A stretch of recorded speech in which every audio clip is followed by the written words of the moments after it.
Good morning, I'm Angelo Castro III. I'm Angela, and we are the Castros. We bring you the news. And the views that make you think. Sometimes we agree. Sometimes we don't. This is News and Views. And here are today's headlines. Former President Rodrigo Duterte has commented on the alleged ICC arrest warrant. He emphasized that his decisions were guided by his commitment to the Filipino people's well-being. The Bureau of Immigration held inquest proceedings for more than 500 foreigners from 2 illegal pogo raids. Let's talk about that later with PAOK spokesperson Winston Casio.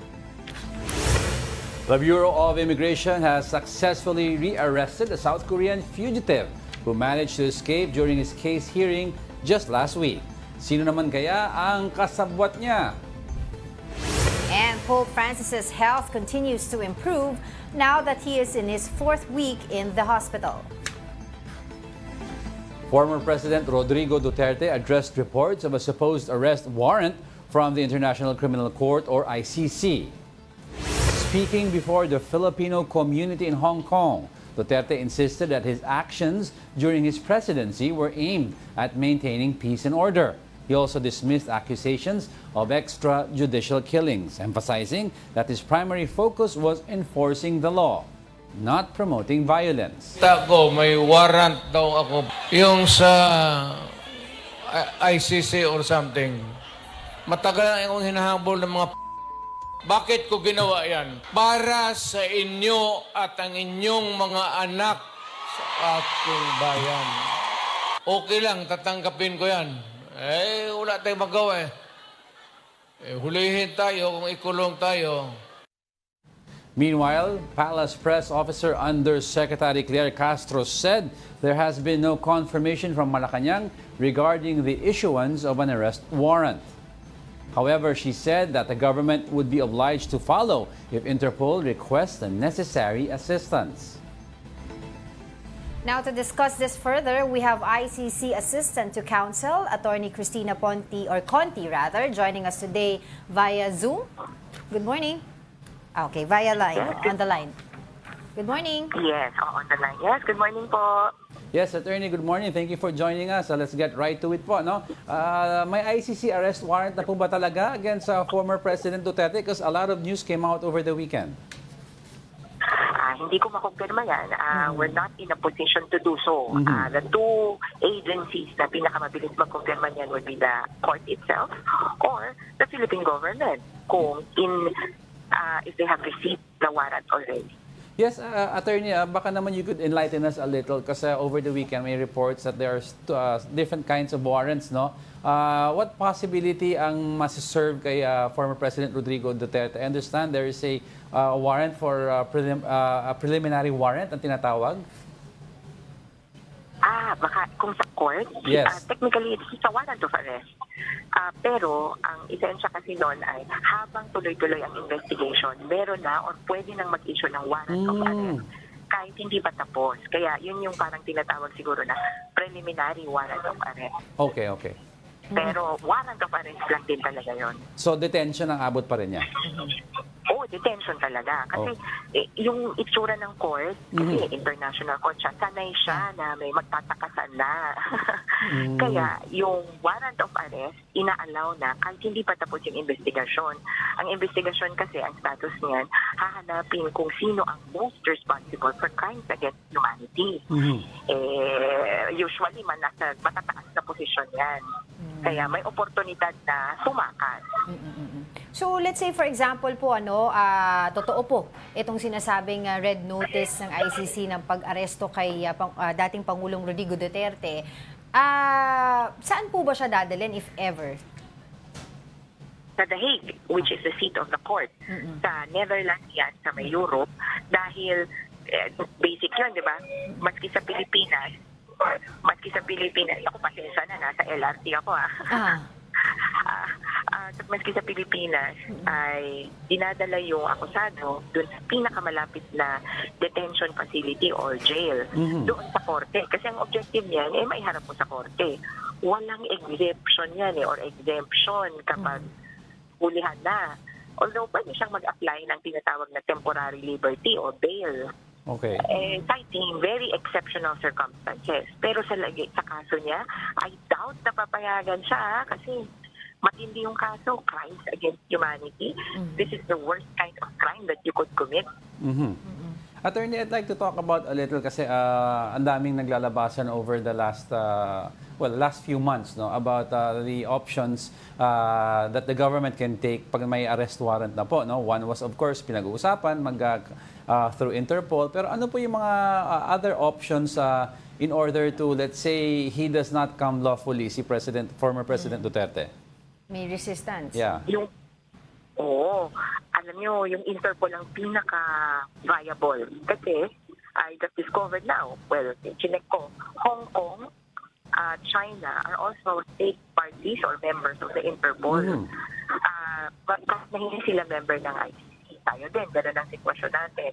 Kaya yung cooperation for data exchange ay doon possible dahil kailangan magbahagi ng informasyon tungkol sa mga internationally wanted criminal.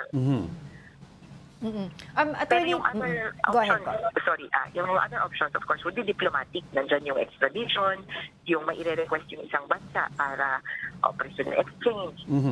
Tayo naganansya dyan dun sa paghanap at pag-aresto kay Alice Guo.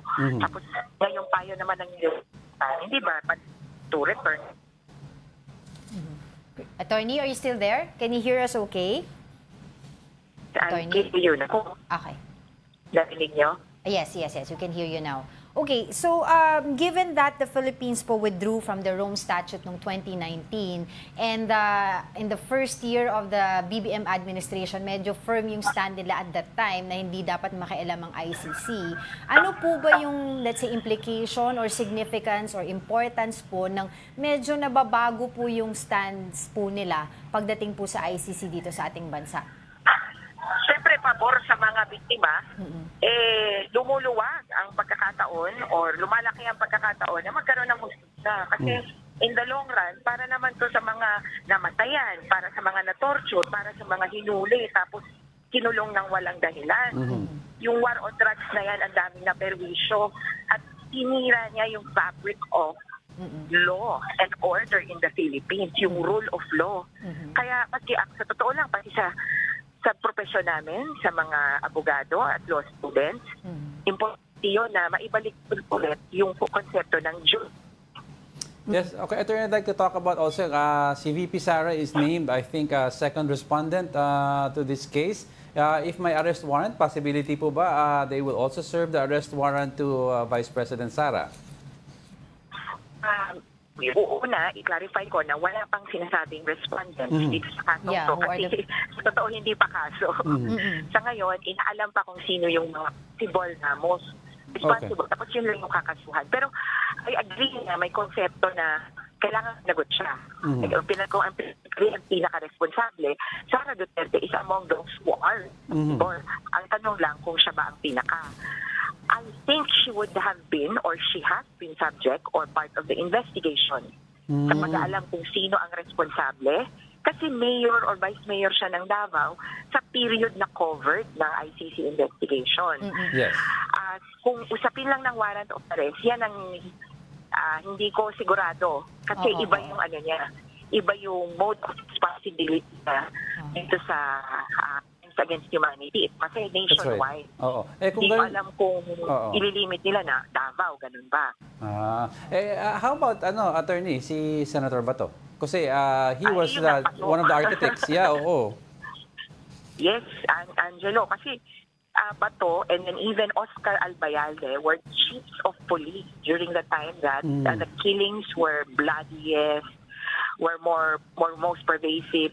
Talagang ang habol per killing o ilan namatay dyan, o dito 32, o dyan tayo, ganun ang nila, parang pataasan. So, I would more like to say that the most responsible person for crimes against humanity committed in the Philippines, Duterte, Bato, and Albayalde. Given that, they were also the ones named in documents already.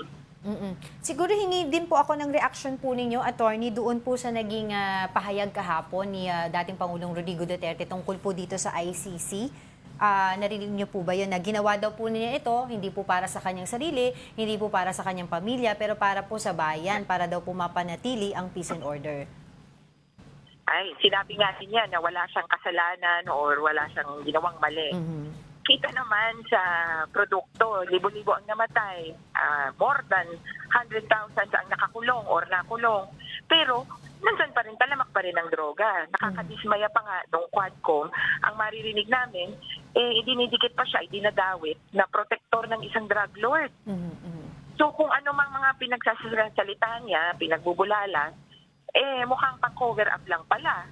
Hanggang ngayon, talamak ang droga. Kaya ako sa kanya, aminin niya na mali at disaster ang kinalabasan ng war on drugs.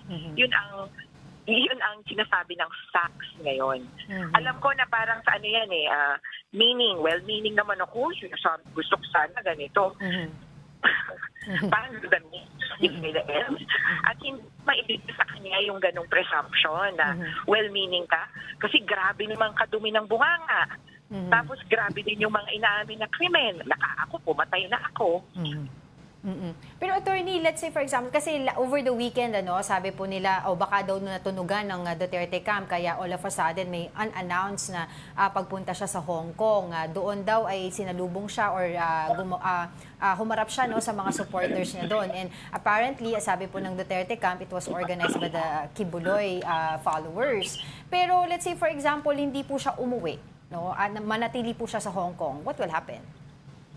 Ay, yung kaduda-duda na yun nga. Kasi mag-election, local election start March 8, 28. Tapos parang sabi, merong araw ng Davao celebration, March 16. Yes.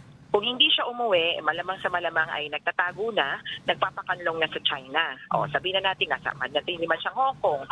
Kung maubos niya lahat ng hahanapin doon na, mga tourist attraction, di pumunta siya ng mainland China. Ito ay hindi member state ng ICC, admittedly, but it is a member of Interpol. So there is a chance still that they would enforce the warrant. Doon sa China, if ever, hindi siya umuwi. Yes. Pero, attorney, with these developments mo na nangyari regarding the ICC possible arrest warrant, etc., masasabi po ba natin na may mga iba po talagang mga taga-ICC ang nagpunta po dito sa ating bansa over the past few months para po mag-investigate?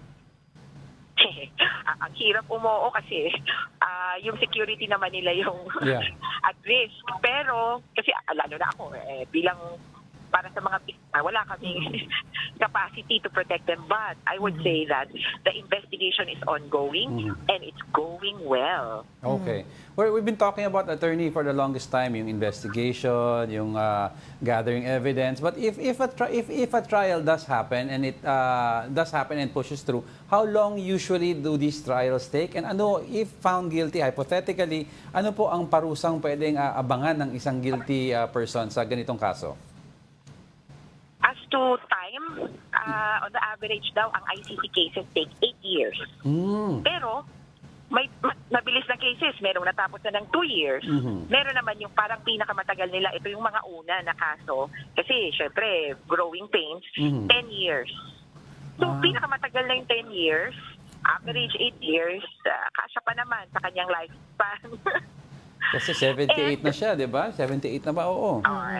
Gano'n ba, hindi ko alam yung life expectancy ng lahi nila Pero parang yung nanay niya, well into her 90s ba or 80s? Let's say, attorney, na-guilty nga.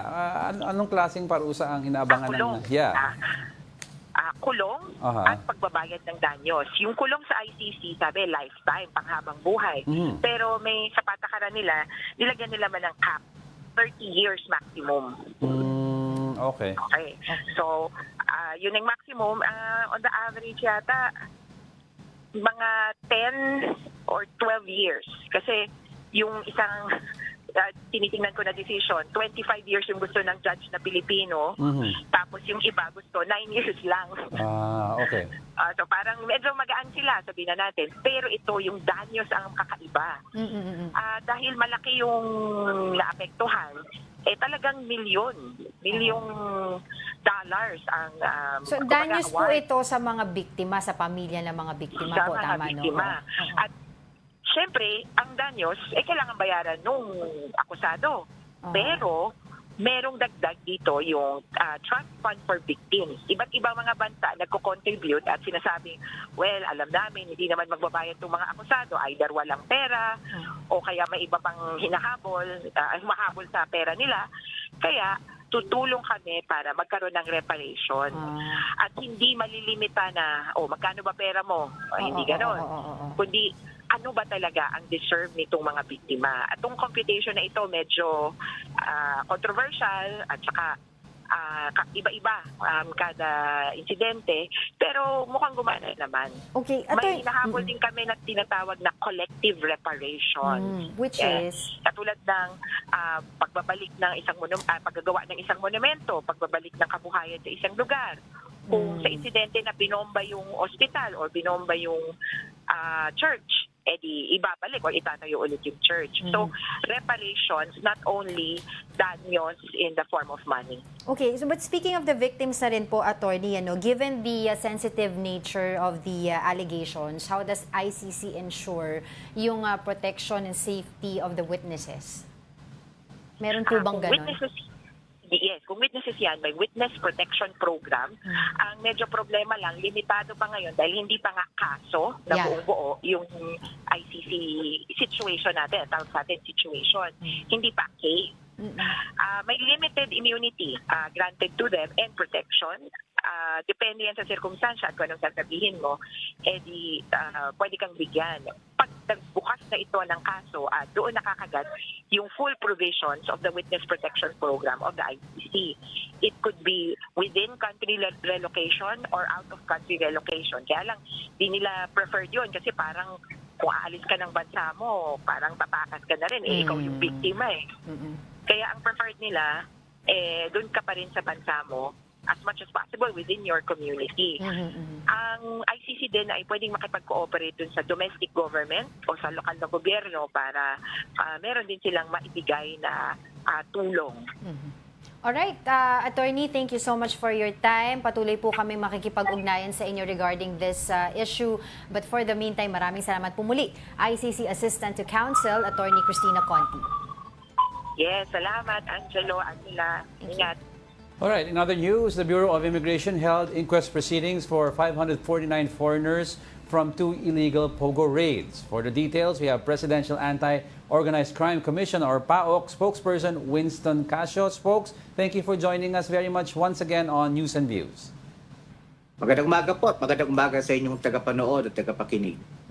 Spokes, ito, syempre po yung tanong po dyan, ano po yung mga charges that were filed against these 549 foreign nationals apprehended? Well, basically, they were charged for being undesirable aliens. Remember po, the President, through Executive Order 74, imposed a ban on all forms of offshore gaming operations. Unfortunately, they were caught still operating in 2 different locations. One in Pasay, the ATI building, and the other one was in Parañaque. One was in Pasay, the One Wheels condominium building. The other one was in Parañaque, the ATI building. So 549 total foreigners were found there. So obviously po, they were in violation of the law. So undesirable aliens na po sila. Ilan po bang mga POGO workers ang until now ay inaantay po natin na mapadeport? Well, dito po sa PAOK, we have 899. Both victims awaiting repatriation and perpetrators awaiting summary deportation. Those are 2 different categories that we have to emphasize. Okay. So, kailan po kaya? Yung may timeline na po ba tayo? Kasi yan po yung isa sa mga nagiging issue po ngayon, yung matagal daw po na proseso. And I understand, there's a process po talaga sa pagpapadeport dito sa mga illegal na foreign workers. Yeah, we're awaiting the release of their NBI clearances kasi our primary requirement is the NBI clearance to make sure that they are not, they don't have any criminal cases po dito sa bansa natin. Once we get the NBI clearance, then we can proceed with coordinating with the respective embassies. Kasi for example, China pays for chartered flights for all of their foreign nationals. Once we have those 2, the flights and the NBI clearance, we can proceed to submit those to the Bureau of Immigration for an implementation order. Yes, spokes, maiba ng konti lang, no? May na-raid po kayong hub, supposed hub sa Makati the other day. Pero wala pong laman. Can you tell us more about this? Yeah, we were expecting about between 600 to 1,200 foreign nationals working in what is dubbed as the ground zero of all POGOs in the Philippines. Kaya po ground zero yon sapagkat most the big names in the offshore gaming operations in that industry started within that building. That building is in the corner of Ayala and Vero Pino in Makati City. Unfortunately, when we arrived there on the basis of a mission order issued by the BPLO of the LGU of Makati, wala na ho kaming inabutan. Pero when we took a look at the security log, apparently they left hurriedly between 3 to 4 p.m. in the afternoon, a full 2 hours before our actual operation. So the logical explanation, the only rational explanation is that someone leaked our operation. Someone betrayed the national government in that particular matter. So could you say, spokes, may leak within any of the organizations na kasama nyo in terms of isang operation? Kasi ilan po kayo nagko-coordinate bago kayo mag-raid? That is the only logical explanation, Angelo. No, I think let's take a look. Let me do a rundown of the agencies who were with us during the operation. One, there was the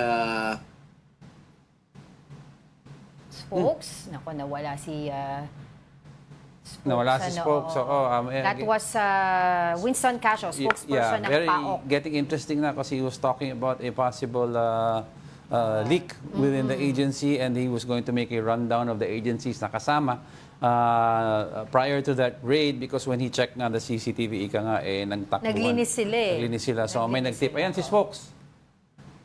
Hey, Spokes, are you back? There you go. Well, we had the two agencies of the Philippine National Police, obviously the Makati Police and the CIDG. You had PAOK, of course. You had the LGU. You had the Department of Justice Office of the Cybercrime. You had the Securities and Exchange Commission. So the leak could happen anywhere. It could come from us, from the Commission, from PAOK, or it could simply be not necessarily a leak, but could be, let us say, they were observing a good number of operatives lurking in the area. Maybe we became careless, so they got wind of it, so they escaped. Pero what was certain is meron pa po operations, Yes. because when we got into the rooms that was supposed to be closed, mainit pa yung mga computers, malamig pa yung aircon and so on. So, Spokes, paano to? Yung mga umalis po na hindi na bumalik sa office, are you now in the process of looking for them? Well, it's up to the different agencies within the task force to come up with a better solution to this problem. Sabi nga nung aming Executive Director, Yusek Gilbert, in his interview last Sunday, we will have to install or institute certain safety nets. Yes. That's the word that was used. Safety nets. To make sure that all information leading to our operations must be protected, information must be kept tight within a small circle para hindi na po maulit itong nangyari dito sa Makati. Yeah. Pero magkakaroon po ba kayo ng investigation? Siyempre, para po malaman kung sino po or paano nangyari itong leak, if ever, kung possible nga yun yung nangyari. Well, that is always done, motu proprio, no? But that is secondary to our concern now, because our primary concern now is to be able to find where these 1,000 foreign POGO workers went. Kasi if they are simply dispersed all over the metro or in nearby locations here in Metro Manila, that becomes a problem for our group. But at the end of the day, we are confident mahanap po natin. Remember, mabilis po ang operations namin lately. So we now have 899 dito sa amin, another 400 thereabouts with the Bureau of Immigration. That's more than 1,000. Kung 11,000 na lang po natitira natin dito, we're only into the second week of March. We're confident by the end of the year, maubos po natin itong 11,000 pa na discrepancy na hindi pa umaalis ng Pilipinas. Spokes, marami-rami na rin po kayong mga na-raid over the past year, ano. I was wondering kung may nakita na rin po ba kayo talagang mga connection doon din po sa mga na-raid nyo, katulad na lamang po doon sa connection ni Alice Go. Kung iisa lang ba ang operator nito or iba-iba din sila? There are different operators po in this Pogo industry. They are different investors, they've got different operators, but they've got the same template. Obviously, the template was perfected outside of the country, and they imported it into the Philippines, then they kind of perfected it here in the country. Pero may kita naman po that the financiers are different individuals, they belong to different criminal organizations. You've got groups from Pujan, you've got groups from Hubei, Hainan, Malaysia, Singapore, name it. They only got to know each other, I guess, when they came to the Philippines and started working within the same industry. Alright, on that note, patuloy po kaming makikipag-coordinate po sa inyo regarding this issue. But for the meantime, maraming salamat po sa inyong oras, PAOK spokesperson Winston Casio. Coming up, the Immigration Bureau is investigating whether some of its personnel were bribed following the escape of a South Korean fugitive. And the Vatican says Pope Francis is showing good response to his treatment for double pneumonia. We'll be back with more stories after the break. Keep it here on One News.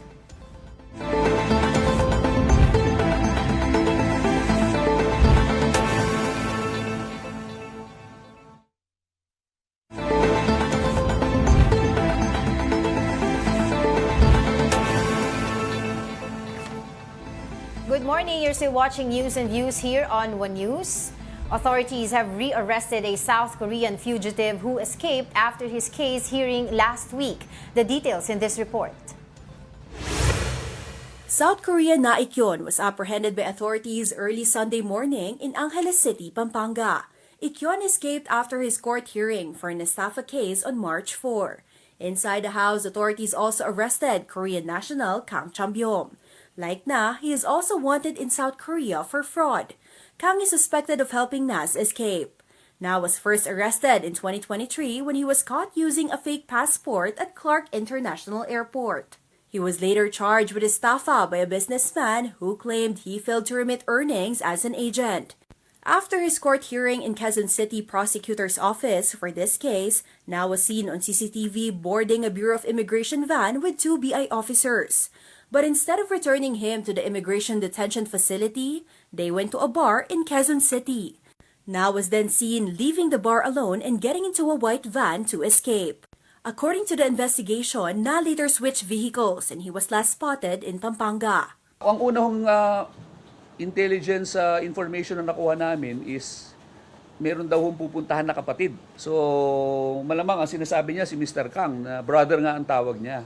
The immigration is also investigating the possibility of a scheme where foreign nationals file cases to postpone their deportation. Meron po mga alien na ang choice nila is they would much rather stay in the Philippines than be deported. Ang direktiba po, yan ho mapadismiss agad para ho magkaroon ng desisyon agad. The agency is also looking into whether immigration officials were bribed to facilitate Na's escape. It assured that a cleanup has already begun in the agency following Na's escape. The Bureau is also hoping for a swift resolution of Na's estafa case so he can be deported immediately. For now, both Na and Kang will be detained at the Bureau of Immigration Detention Facility in Camp Bagong Diwa. The Bureau said their future court hearings may be conducted via video conference to prevent any more escape attempts. Oh, yan yung over the weekend na Yeah, pabalita oo. Tapos may mga kasabwat pa nga na BI Personnel. Tapos officers. Parang nakita dun kasi sa CCTV. huli ka from the bar. Oo, parang yun daw yung parang modus, magsasampa ng kaso para pagdating ng inquest proceedings, parang yun yung time na pwedeng umalis. Para ganun. So when they saw ang sabi daw ng BI personnel, parang nakatax ba, nag-CR, whatever. I forgot the details. Pero when they saw a CCTV, lumabas from a van, Yes, itong so si Korean National, kasunod yung mga taga-BI. Tsaka parang may marking yung van eh. Oo. Pero I Tapos, don't- I can't make it paglabas out eh. niya ulit, di ko alam kung saang lugar na yun. Tumakbo. May isang van ulit doon na Oo, tumatakbo. yun yung parang van na naka-hazard. And he ran towards it. In the first place, bakit siya dadalhin sa bar? Oo. Diba? Ano yung... Naihi daw na CR, na ECR, if I'm not mistaken. Pero ayan, Ayan, ito to. nakuha na. Ayan, that's look at the video. markings of that's the immigration kasi van. Oo. So they took him to the bar, pumasok siya, after a while lumabas, sumakay ng isa pang van na naka-hazard, we don't know if it's the same. Tapos mula nun, hindi na nakita. Oo. And then until na-rearrest na siya. Ayan, Iba yan, iba yung naka-hazard eh. Ayan, Hindi, that's a CCTV. Ayan, yan, naka-hazard daw. Oo. See, so diretso siya doon, tapos umalis. Yan. Hindi ko alam Parang kung... over the weekend meron din parang, hindi naman nakatakas eh. Yung pala nakatakas naman pala talaga. Oo. Pero ayan, nasa kanila na, sa custody. Tapos may isa pa siyang pinuntahan which is yung sinasabi daw apparently brother niya. Pero parang kapatid. I don't know kung talagang related sila. Na pares na sila ngayon na nahuli. Kaya be arrested ang tawag sa Ako, kanila. daming- But hopefully we can talk to someone from Bureau of Immigration. Yes, oo, to clear this up. At saka anong mangyayari doon sa dalawa. Yata yun na personnel. Yeah. 'Di ba? It's not clear kung meron silang kinuhang pera, pero base doon sa video natin, parang may pagtulong na nangyari. Basta base sa video, it's obvious na tumakas siya and there was negligence on that. At the very least, Yeah. may negligence. Alright, In other news, go ahead. Philippine Coast Guard vessel BRP Cabra successfully stood its ground against a China Coast Guard ship near Zambales. Despite rough seas with waves up to 5 meters, the BRP Cabra maintained its position to prevent the Chinese ship from approaching the Philippine coastline.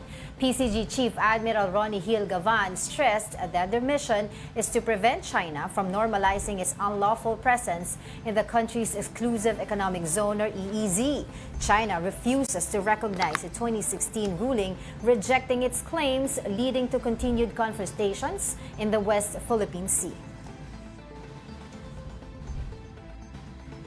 Alright, speaking of the issue on immigration, we have with us immigration spokesperson Dana Sandoval. Spokes, thank you for joining us. Good morning. Good morning. Yeah, thanks for joining us here on News and Views. Siyempre, yung tanong po dito, yung update po, paano po ba yung investigation dito sa kay Ikyon's escape and yung mga BI personnel na involved po dito, gaano po kalalim ang kanilang involvement? Yes, ngayon po, kahapon, na-aresto na po si Na Ikyon after a 5-day manhunt. He was arrested in Pampanga. Meron tayong nakita na kakunsyaba niya na isa pang Korean national that was also found to be a fugitive from justice. Kaya inaresto din po ito. Internally po, our investigations revealed na hindi ito basta nakatakas lang. There is connivance already. Okay. Seen sa CCTV. Doon sa CCTV po, malayo yung storya ng ating mga tauhan na were supposedly guarding and escorting the fugitive from our facility to the court and back. Doon sa CCTV po, we saw that they all traveled together.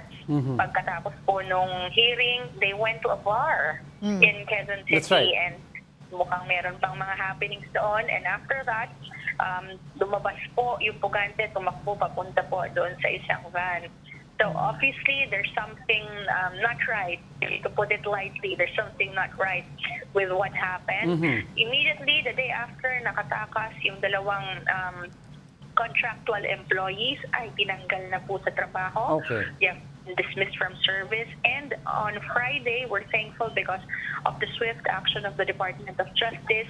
Nagbaba na rin po ng dismissal from service doon sa third employee, yung permanent employee, na kasama po nila doon sa mga nag-escort. So apart po from the dismissal from service of the three, sila din po ay haharap sa criminal cases that have already been filed against them, as well as another case under the Office of the Ombudsman.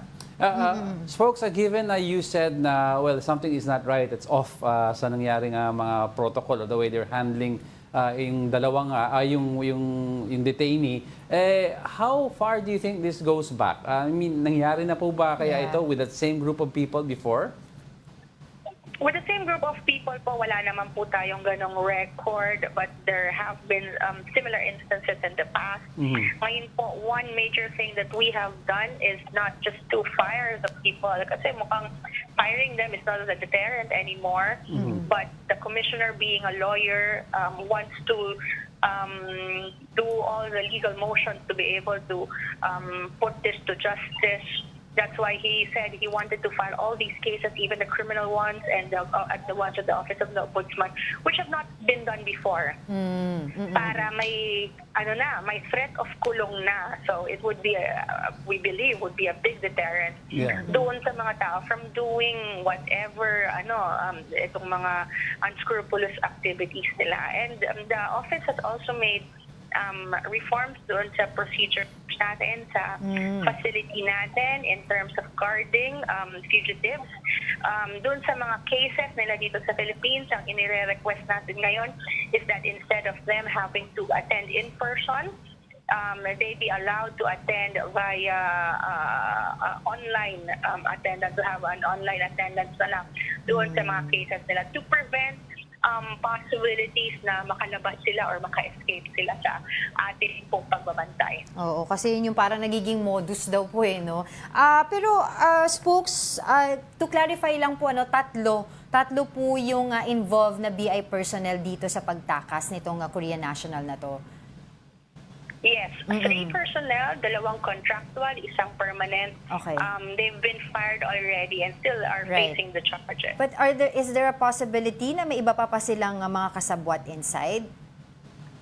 Yes, hindi natin naalis din yung possibility na yan. So ngayon po, ini-investigate din natin si Naikyon. Kinuha na natin ng statement.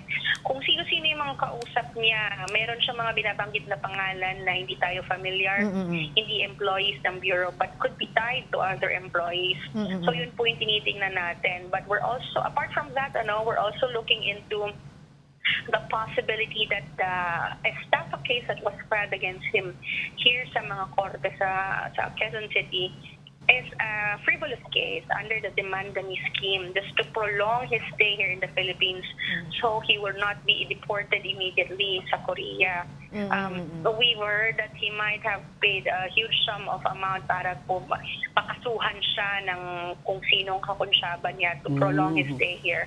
So isa po yan sa mga information that we are forwarding to the Department of Justice, who has pledged their commitment to assist us na mapabilis po yung resolution ng mga kasong ito. With Na and Kang back in custody, Spokes, ano na po yung mga iba pang next steps natin regarding their detention and possible deportation? Yes, pinapabilis po natin yung deportation nitong dalawang ito kasi ayaw na natin na nandito sila in the Philippines given that they are considered high risk already. They have a risk of escaping. For the long term, we are also discussing with another government agency. I'm not able to disclose pa, but for another facility that would be more secure, they would be giving us a big area para po mas secure yung ating mga detainees pending deportation. All right, with that, thank you very much, Immigration Spokesperson Dana Sandoval. Salamat po and good morning. Thank you. Don't go away, we're not done yet. Please stay with us.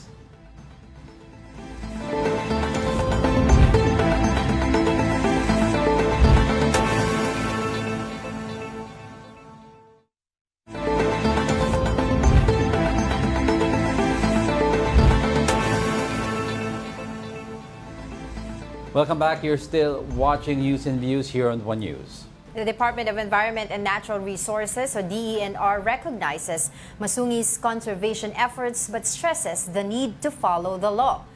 DENR Legal Affairs and Enforcement Assistant Secretary Norlito Eniran said that while Masungi's work is recognized, there is no monopoly on environmental protection and all parties must comply with legal requirements. He also pointed out that Masungi overlaps 3 protected areas which should be managed by the Protected Area Management Board as required by law. Eniran reiterated that Blue Star Construction, Masungi's developer, must respond to DENR's notice within 15 days or face legal action. The agency earlier canceled its 2002 agreement with Blue Star over alleged illegality, among others. The letter says that if you receive this within 15 days and you did not reply, then we will take appropriate action. So, police action na yan. We will do Sheriff that if it's necessary. We have meetings with the Office of the Solicitor General in Okay. preparation for the cases to be filed, and we have also coordinated with the LGUs and other stakeholders. Now to discuss the potential consequences of the Department of Environment and Natural Resources canceling its decades-old agreement with Blue Star Corporation, we are joined by Masungi Geo Reserve Foundation co-founder and managing trustee Ann Dumalyang. Good morning. Thank you for joining us. Hey, Anna. Good morning. Yes, go ahead. Umaga. Ayan, magandang umaga po. Una sa lahat, natanggap niyo na po ba yung notice ng DENR? No, we have not received it yet. No. Actually, when the press release happened, that was the first time we ever heard of it, which is also quite disturbing to us, considering how orchestrated among different groups this seems to be is. We were left in the dark all that time. And paano po ba pagka nasa inyo na itong order na po na ito ng DENR? Ano po We ang will respond to it. No? So, syempre, we are also preparing our documentation and our next legal steps. But we are confident in the legal remedies that are available to us. We will keep the public updated Yeah. as we carry on with this. Okay. Yes. Ang lagi pong nire-reiterate po ng DENR, sinasabi po nila, hindi po kayo sumunod dun sa inyong kontrata. The contract stated na dapat daw po kayo ay nakapag-build ng mga housing, para doon daw po sa mga government employees natin, particularly DENR, DepEd, etc. Wala daw pong nangyaring ganon. Your reaction to that po? Well, my reaction to this is honestly following how they've been discussing it. They seem to try to keep it around legalese, no? But we cannot just keep it according to that because this is a project with a huge history and there are contexts that need to be considered as we carry on with these discussions. So halimbawa, claim nila that the 5,000 housing units has not started. Yeah. Well, they have not cleared the land. They claim that they have complied by their contractual obligations. They haven't. It's been so difficult for us to do all the work that we've been doing here. Second, if you look at what the pioneering model actually is, even for that housing project, it's actually referred to as an other effective conserved area measure or a conservation development in particular. So what does this mean? All this time, even if there's a housing component to it, the conservation component is also a key aspect of the agreement. It's also a key aspect of the project. And wala namang take up in the early part because of the lack of, the lack of beneficiaries that are interested, delays clearing the land of illegal groups. Oo. Then why we develop kung ganon, di ba? Yeah. Oo. Point is, the conservation work that's happening there now is not against what we have committed based on the joint venture agreement. No? In fact, it's part of it. So, ibig sabihin po, dun po sa inyong agreement, kasama po yung preservation ng environment. Ilang porsyento po yun, kumpara dun po sa sinasabi nila na nire-reiterate po nila na mali daw po na hindi nyo po nagawa yung housing for the government? Absolutely, no. It is part of it. Right? When we were running the conservation work, when Blue Star was doing the conservation work in the area, it even goes up to 70% of the area should be conserved or more. And if you look at the commitment when it comes to the sizes of the housing facilities, it is absolutely doable. In fact, if you look at the lot involved, which is lot 10, largely as we know from past conversations, this is where the largest areas of the rock formations are. Yeah. No? you take into consideration that it needs to be protected, then you shouldn't be touching it. No? Shouldn't be so a huge substantial part of it really is intended to be conserved if we stay by the law, if we stay by what the contract actually says. Ngayon, merong mga iba who do not do that, no? But we intended to, and we have had a track record of doing that the last 20 plus years. And one other thing po, no, the terms of reference, hindi nila na-share yun, pero the terms of reference on how the joint venture agreement will proceed didn't come from us. It came Yes. from them. No, them. They were the ones who said it. Oo. Yes, Actually, dagdag ko lang, no? Kasi but according to Attorney Tony Lavinia, no, sabi niya, anong 1996, he was part of the, under their watch daw, no, sa DNR, it was President Fidel V. Ramos who ordered daw do the project. So nakita nila yung potential for ecological preservation. So they put in the provision that required the ratio of preservation versus development at then unheard 70-30% favor of the conservation. Tama po. Tama, no? And additional context that seems to be missing.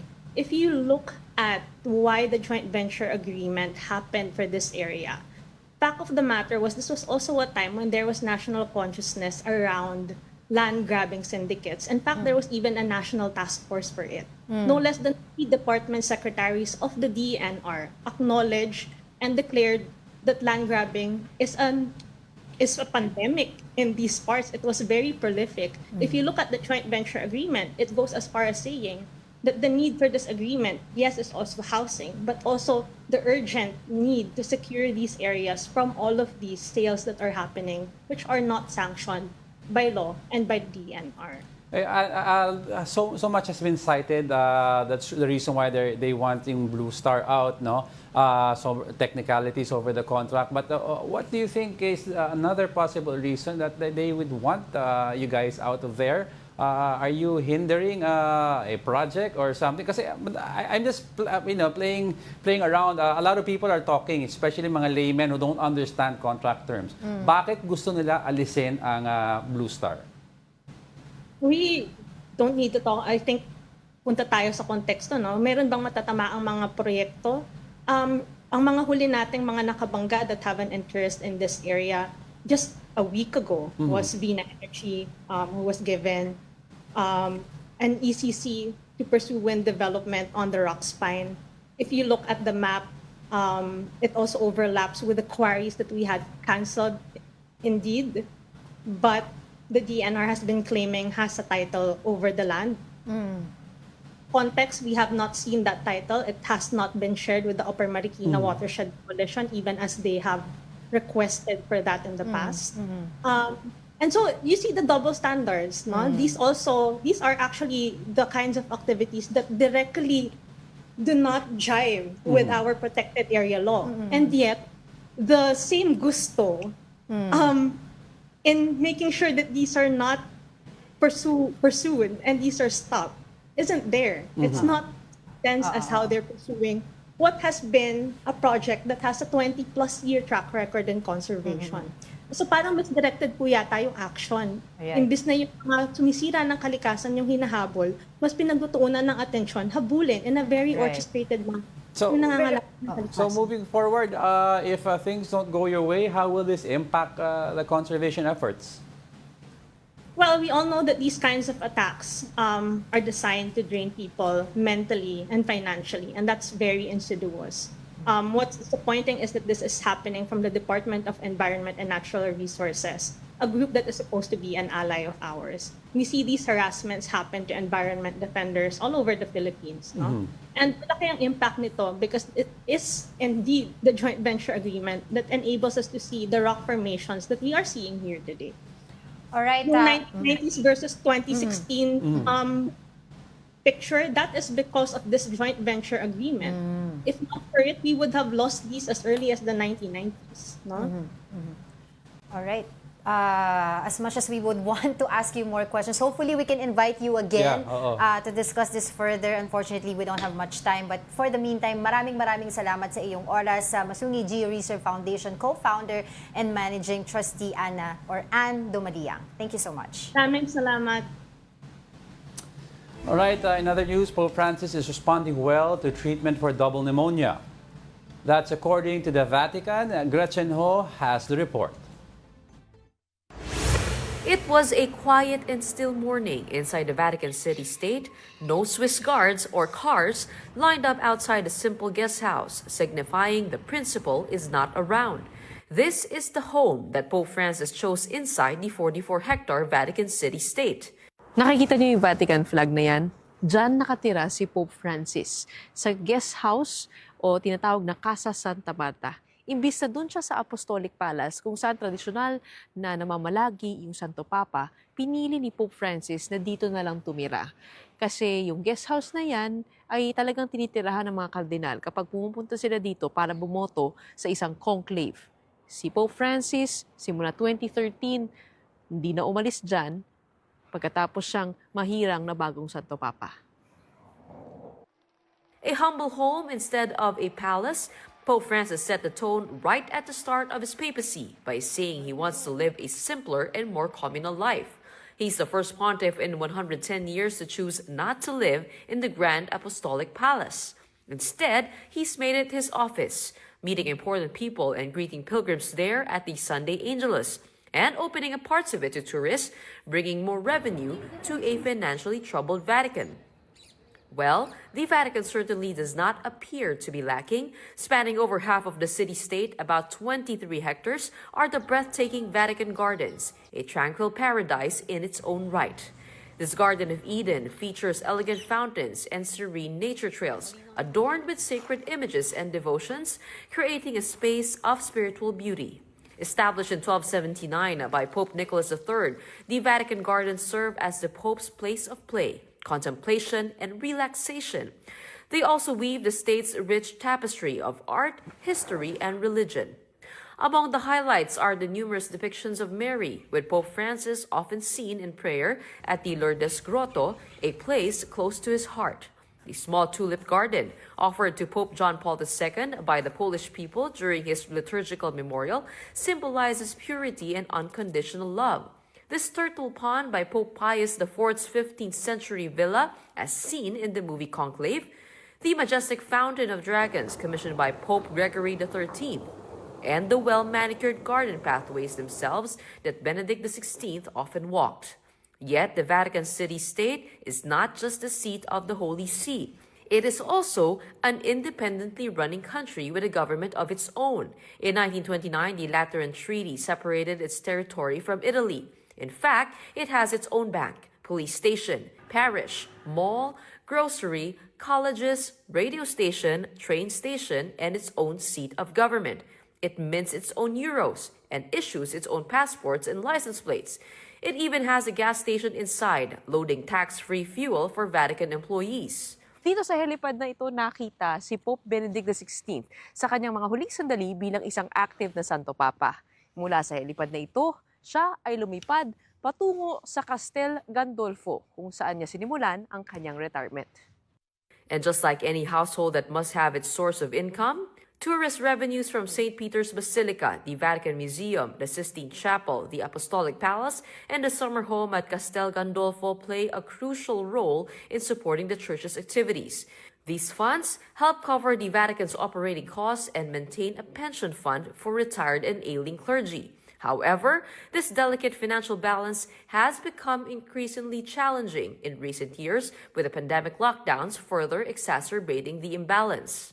In order to plug the widening financial gap, Pope Francis has appointed a woman as governor of the Vatican, saying women manage better than we do. He has also created a commission on donations for the Holy See to ask for help from the 1.4 billion Catholic faithful after a reported pushback on proposed budget cuts from cardinals. This signifies a step towards reforming the sturdy Vatican bureaucracy. It seems the 88-year-old pontiff has his plate full, even as he recovers in the hospital from double pneumonia.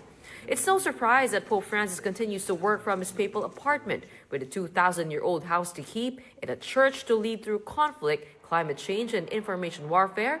Pope Francis knows change must begin from within.